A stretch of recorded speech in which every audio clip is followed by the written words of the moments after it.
Ayan. Kukuloy niya yan hanggang yung karne, Katas. yung pork kumatas. Kumatas ng sariling mantika.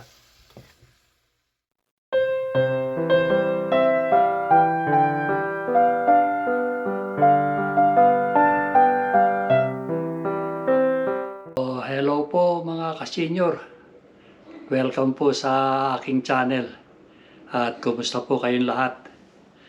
Sa video pong ito ay ipagluluto tayo ni Mrs. ng yung tortang giniling na pork.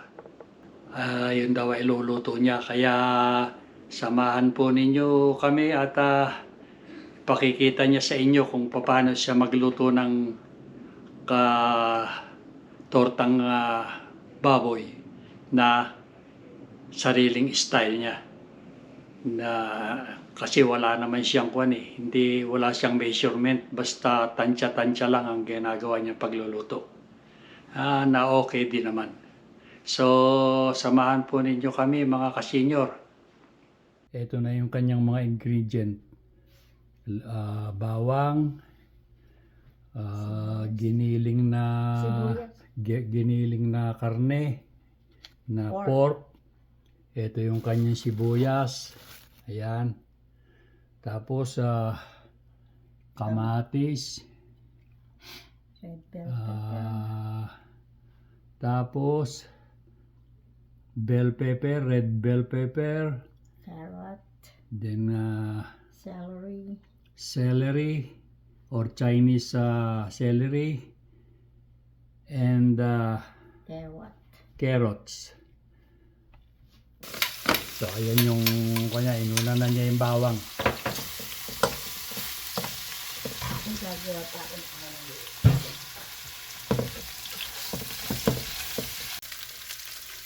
So, then, ayan, next na yung nilagay niya sibuyas.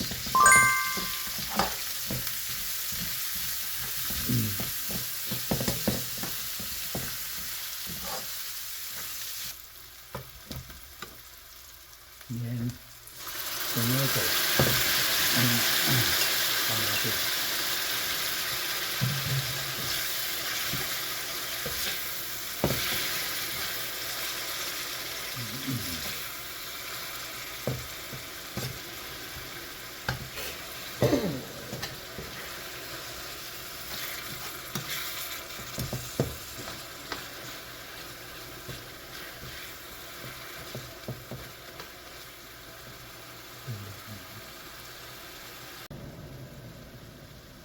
Ayan, sige ta. Okay. Susunod naman niya yung Karne. giniling na pork. Tsaka pa lang sa maglalagay ng asin. Hindi siya naglalagay ng patis.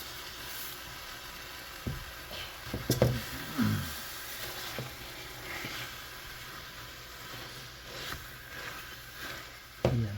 Kukuloy niya yan hanggang yung karne, Katas. yung pork kumatas. Kumatas ng sariling mantika.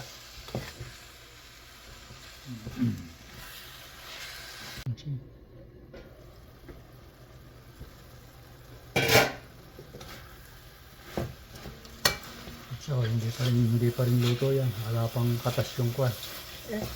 Pag tumatas na yung mantika, Nahalo lang at baka masunog. pag kumakatas na yung sarili niyang mantika. Sa matitikman naman eh.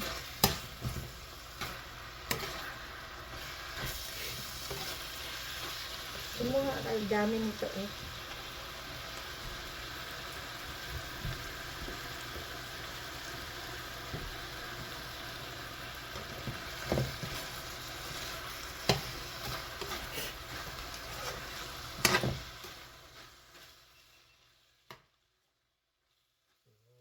Ayan na yung kanyang hiniwang patatas. Kung mapapansin nyo, hindi na niya piniprito dahil sisip-sip pa raw ng mantika itong patatas.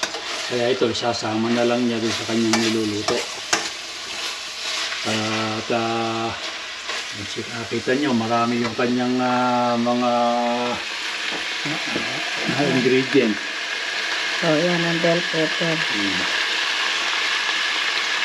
Kasi nga, konti lang yung biniling na pork at para sa diabetic na katulad ko, ito pwedeng kainin ng kumbaga medyo mas healthy ng kaunti kung kakaunti ang giniling na pork na meat. Saka maliit na portion lang ang sayo dito. So, yan naman hindi naman iluluto ng minsanan yun. I-freezer niya at saka pagka kailangan lang magluto, saka lang kumukuha ng binabalot sa itlog.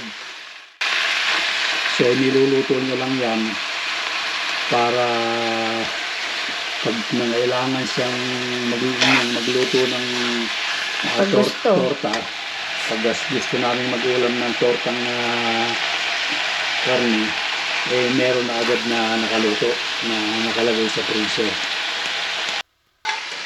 Ayan, nilagay na niya yung pinagsabay na niya yung celery at saka lalagay ko na rin ito. lahat pinagsabay-sabay na niya yung patatas, yung celery at saka yung carrots. At saka nilang niya pakukuluin, saka titimplahan.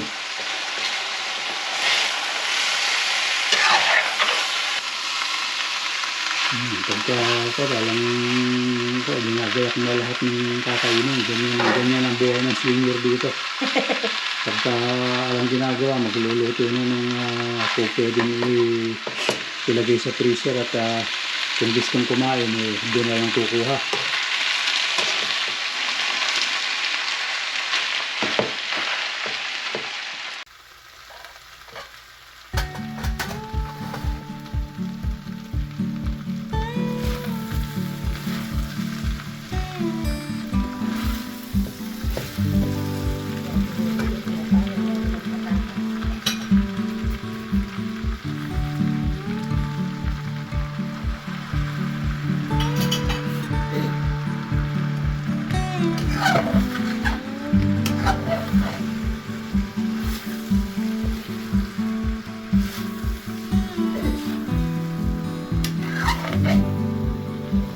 So ayan, maganda na kulay.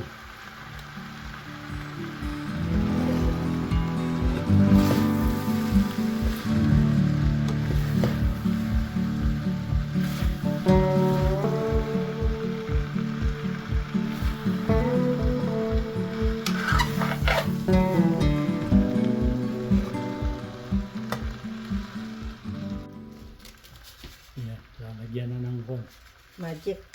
pampasarap. Maalat yan kaya kailangan tabang ng para.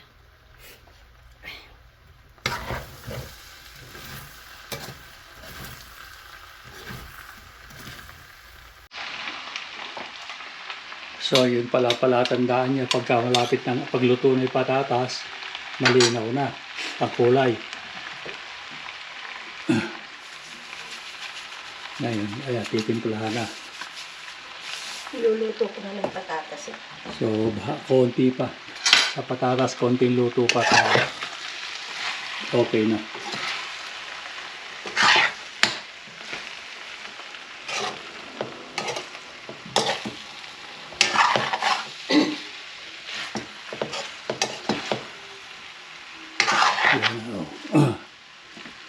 Nagmamantika na yung karne, yung giniling na pork. Lumabas na. Lagi ko inilagay yung gulay.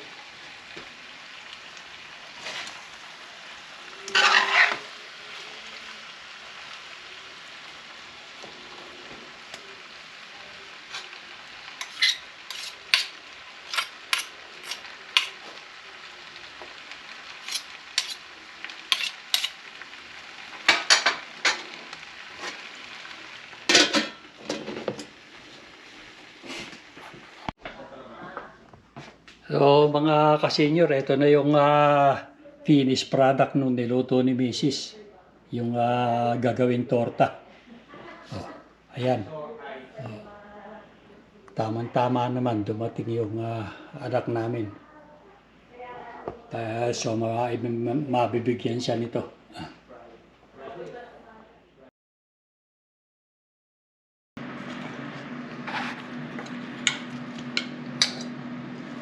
So ito na yung aming niluto na torta. Meron ng ito. Kabalot na Meron ng itlog. So siya namin gagawin almusal. Almusal namin to. Ayan. Piniritong talong at piniritong saging. Karaniwang almusal ng mga Pilipino. So ayan, mga kasenyor. Huli na kayo mag-almusal. Kami kakain na rin. So hanggang dito na lang po mga kasenyor, at maraming salamat sa pagsama ninyo sa amin sa pagluluto ni Mrs. ng kanyang putahe. Hanggang sa susunod na video na lang po tayo ulit magsama-sama mga kasenyor. Maraming salamat po. Okay po, bye-bye.